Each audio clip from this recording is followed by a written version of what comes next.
Hello my YouTube family, कैसे हैं आप सभी। आई होप मेरी प्यारी सी यूट्यूब फैमिली खूब मज़े में होगी, खूब इंजॉय कर रही होगी। Good morning. और आज है फ्राइडे, तो जुमा मुबारक। और मैंने सोचा आज आप लोगों के साथ में अपना मॉर्निंग का किचन क्लीनिंग शेयर करूं कि मैं किस तरह से मॉर्निंग में अपने किचन को एकदम से डस्ट फ्री कर लेती हूं। तो सबसे पहले मैं क्या करती हूँ, अपने ना ये हमारा जो है ना स्लैब किचन का ऊपर वाला जहाँ पे हम स्पाइस जार रखते हैं, सबसे पहले ना मैं इसी जगह को क्लीन करती हूँ। यहाँ पे ना एक बढ़िया से अच्छे से कपड़े से साफ़ कर देती हूँ। और रेगुलर ही मुझे ये सब कुछ करना होता है, जब ही मेरा किचन ना साफ़ सुथरा दिखता है। अगर मैं इसको एक दिन भी छोड़ देती हूँ ना, पता नहीं मुझे ही मुझे ही ऐसा लगता है आज किचन बहुत गंदा है। जब तक मैं ये सारे स्पाइस जार साफ़ नहीं करती हूँ ना, तब तक मुझे ऐसे ही लगता है। भले ही चाहे मैं कितना भी किचन वॉश कर लूँ, चूल्हा धो लूँ, कुछ भी कर लूँ, मतलब कितने भी बर्तन वगैरह वॉश करके रख दूँ, लेकिन जब तक मैं इन स्पाइस जार पे एक हाथ नहीं लगाती हूँ ना सफाई का, मुझे चैन नहीं पड़ता है। तो मैंने सोचा आप लोगों के साथ में शेयर करूं। और वीडियो बनानी थी, इसलिए मुझे ना थोड़ा सा टाइम लग गया, मतलब 20 मिनट का, वरना तो मैं इस काम को ना 10 से 15 मिनट में कर लेती हूँ। साथ ही साथ बर्तन भी वॉश कर देती हूँ, आप समझ लें। लेकिन हमारे यहाँ ना इतने बर्तन होते नहीं हैं, मॉर्निंग में बहुत कम होते हैं, क्योंकि जितने भी डिनर के होते हैं ना बर्तन, वो मैं रात को ही वॉश करके रख देती हूँ। और जो सुबह के होते हैं ना, मतलब उसके ब्रेकफास्ट के, वो भी इतने ज़्यादा होते नहीं हैं। और कुछ बर्तन ना मैं हैंड टू हैंड वॉश करती रहती हूँ। मेरे अंदर आदत है, अगर मैंने एक स्पून यूज़ करा होगा ना, मैं हैंड टू हैंड उसे धो दूँगी। तो इस तरह से ना चीज़ें इकट्ठी नहीं होती हैं, बस थोड़ी बहुत चीज़ें ही होती हैं, और उन्हीं को ही धो के रखना होता है। अच्छा, अगर आप ऐसा करेंगे ना मॉर्निंग में या शाम के टाइम में, ठीक है, इवनिंग टाइम में अगर आप अपने किचन को इस तरह से साफ़ कर देंगे ना, आपका किचन हमेशा साफ़ रहेगा डियर। अगर आप लोग इस चीज़ को फॉलो करेंगे ना, तो आप खुद देखेंगे कि आपको किचन में इतना ज़्यादा वो होता है ना कि आज के दिन हमने निकाला है एक टाइम, हम अपने किचन की करेंगे डीप क्लीनिंग। तो ऐसा कुछ नहीं है, आपको हर रोज़ ही थोड़ी थोड़ी क्लीनिंग करनी चाहिए, वरना आपको ना एक दिन ढेर सारा काम लेके बैठना पड़ता है, और उस दिन आप खुद भी बहुत थक जाते हैं, और आपका ना मतलब एक पूरा दिन किचन के अंदर ही चला जाता है। तो सबसे पहले तो मैं यही करती हूँ कि डेली ही सुबह में ना, मैं तो सुबह में ही टाइम मिलता है मुझे, तो मैं सुबह में ही कर लेती हूँ किचन को साफ़। अगर आपको सुबह में बहुत सारा नाश्ता बनाना है, या अपने हस्बैंड के लिए, अपने भाई के लिए, या अपने पापा के लिए लंच बना के देना है उनको, अगर जॉब करते हैं तो उनके साथ में लंच देना है, तो आपको जाहिर सी बात है इतना टाइम नहीं मिलेगा, क्योंकि इंसान हैं आप मशीन तो है नहीं जो इतना काम कर लेंगी और फिर इतनी सफाइयाँ भी करेंगी। तो शाम के टाइम में हमारे पास अच्छा खासा टाइम होता है, आप उस टाइम पे भी अपने किचन को अच्छे से साफ़ कर सकती हैं। और मैं क्या करती हूँ ना, मतलब मुझे कंटेनर तो वॉश करने ही होते हैं, जितने भी स्पाइस जार होते हैं उनको वॉश करना होता है। तो मैं क्या करती हूँ, जब मुझे बर्तन धोने होते हैं ना, तो मैं 2 या 3 स्पाइस जार खाली कर लेती हूँ, और मैं उनको हैंड टू हैंड वॉश करती हूँ। जितनी देर में मेरे और सारे बर्तन सूखेंगे ना, इतनी देर में मेरे जो स्पाइस जार होते हैं ना, वो भी सूख जाते हैं।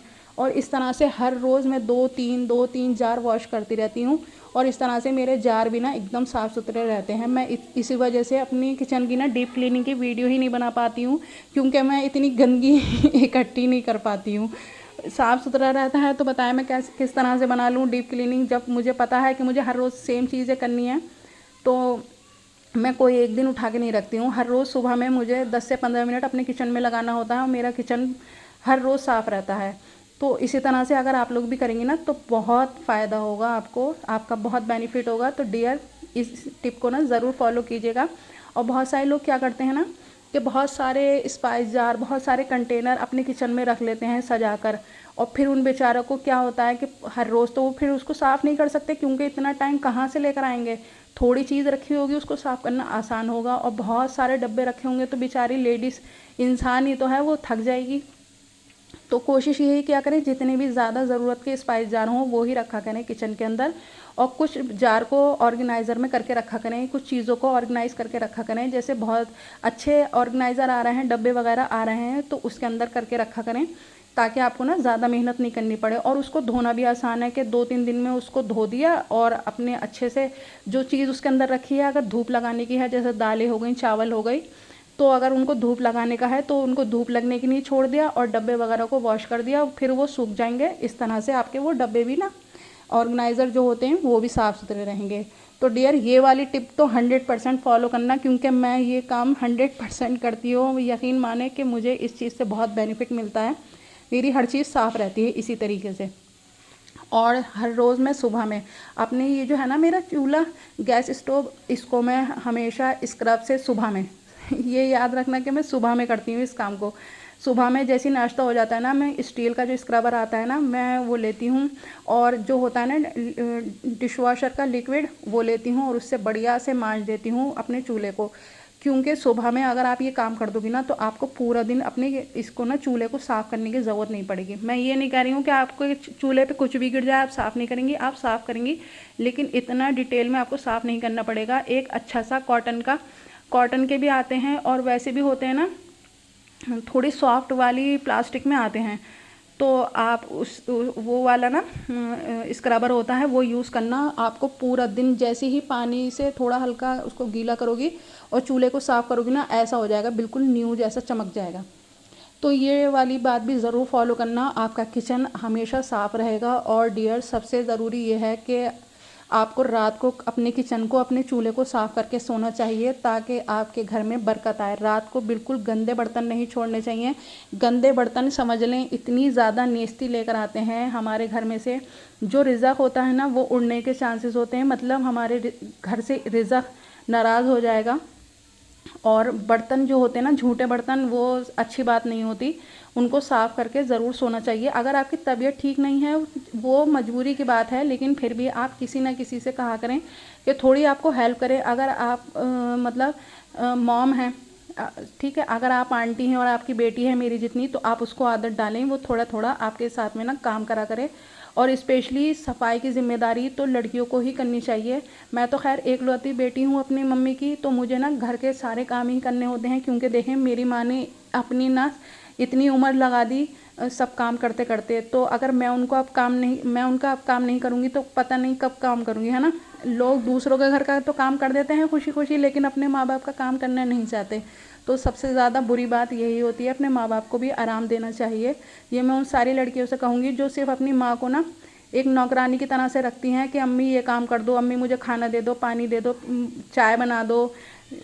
होती हैं ना, बहुत सारी लड़कियां होती हैं इस टाइप की। आई एम सॉरी अगर आपको बुरा लगे, अगर आप उनमें से एक हैं तो आई एम सॉरी। आप इस तरह से अपनी माँ को तकलीफ़ ना दें, क्योंकि देखें माँ की जो दुआएं होती हैं ना, वो इंसान की नहीं ऐसी होती हैं कि बस अल्लाह फ़ौरन सुनता है। तो अपने माँ बाप से ना ज़्यादातर दुआएं लिया करें, बेहतर होगा आपके हक़ में। आपकी दुनिया अच्छी हो जाएगी, आपकी आखिरत भी अच्छी होगी। और अगर आप ये सोचेंगी ना कि भाई ऐसी ही मेरी औलाद ने अगर मेरा दिल दुखाया, मुझे नौकरानी समझा, तो कितना दिल दुखेगा। आप अपने आप को अपनी माँ की जगह रखें और फिर सोचें कि आपका दिल कितना दुखेगा अगर आपकी औलाद आपके साथ में ये करेगी। तो हर वक्त अच्छा काम करें दूसरों के साथ में, ये सोच के कि हमारे साथ में अगर किसी ने गलत करा तो फिर हमारा कितना दिल दुखेगा। तो किसी का भी दिल ना दुखाएं, और स्पेशली अपने माँ बाप का तो बिल्कुल नहीं, क्योंकि उन्होंने अपनी हस्ती फना कर दी है आप लोगों के पीछे। तो कोशिश यही करें। और देखें बातों ही बातों में मतलब मेरा किचन इतना साफ़ हो गया था, और अभी मैं आपको एक वाइट कलर का लिक्विड दिखा रही थी जो मैंने फ़र्श पे भी डाला था, और जिससे मैं वॉश बेसिन और अपना ये मिरर भी साफ़ कर रही हूँ। तो ये बहुत सस्ता लिक्विड है, मैं इस वजह से आप लोगों को दिखा रही थी। वाइट कलर की पॉलीथीन में था, तो मैं इस वजह से दिखा रही थी क्योंकि हमारे घर में आता है हार्पिक पिंक कलर का, और वो इतना यूज़ कर लिया है मैंने बहुत ज़्यादा। तो मेरी मम्मी हो चुकी हैं परेशान, क्योंकि वो अच्छा खासी महंगी आती है बोतल।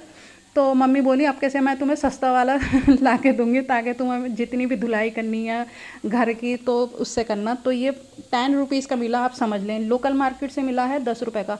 और ये बहुत थोड़ा सा यूज़ होगा, आपके फ़र्श पे भी काम आ जाएगा। अगर आप फ़र्श में जैसे पोछा लगाती हैं ना, तो पानी में उसको मिक्स कर लें और फिर पोछा लगाएं। और जैसे मैं फ़र्श पे अब डाल के वॉश कर रही हूँ ना, सीखों की झाड़ू की मदद से, इस तरह से भी धो लेंगे तो बहुत अच्छा हो जाएगा। डियर, आप लोग ना इस चीज़ को ज़रूर मंगवाना अगर आप लोगों को मिल जाए तो, ठीक है। बहुत फ़ायदे की चीज़ है और बहुत सस्ती चीज़ है, और प्लस ये बहुत टाइम चलेगी भी, क्योंकि बहुत थोड़ा सा यूज़ हो रहा है। और हमारा वॉश बेसिन एकदम से साफ़, एकदम से चमक गया था, मुझे ज़्यादा मेहनत भी नहीं करनी पड़ी थी।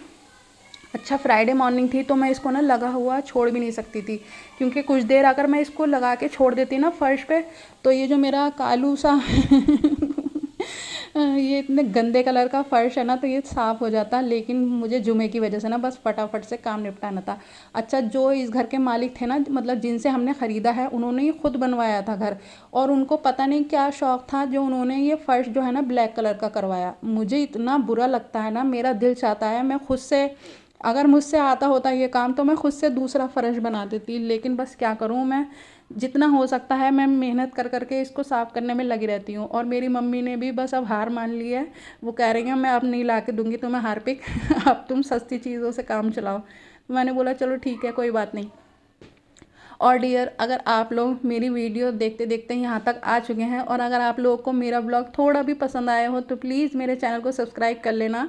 और देखें, हमारा पूरा नीचे का फ्लोर साफ़ हो चुका है और मेरे भाई आ चुके थे शाम में बहुत जल्दी तो वो समोसे ले आए थे, तो आप लोग भी आ जाएं हमारे साथ में, समोसे एंजॉय करें। मुझे आज बनाना था आलू गोश्त, तो मैं बना रही हूँ डिनर में, क्योंकि अब मैं आप लोगों से मिल रही हूँ शाम के टाइम में, मतलब मगरिब के टाइम में।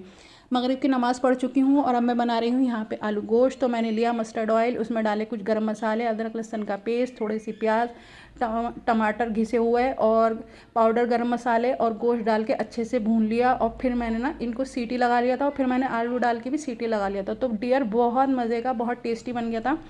आप लोग भी ज़रूर ट्राई करना। और आप लोगों को अगर मेरा ब्लॉग थोड़ा भी पसंद आया हो तो प्लीज़ मेरे चैनल को सब्सक्राइब कर लेना, मेरी वीडियोस को लाइक करना और कमेंट करके मुझे ज़रूर बताना कि आप लोगों को मेरा ब्लॉग कैसा लगा। और यहाँ लगा दिया था मैंने डिनर, क्योंकि मेरे भाई को बहुत भूख लग रही थी भाई बहुत ज़्यादा। तो आप लोग भी आ जाएं हमारे साथ में, डिनर इंजॉय करें और अपना बहुत ख्याल रखें। फिर मिलेंगे एक न्यू ब्लॉग में। Bye bye and take care.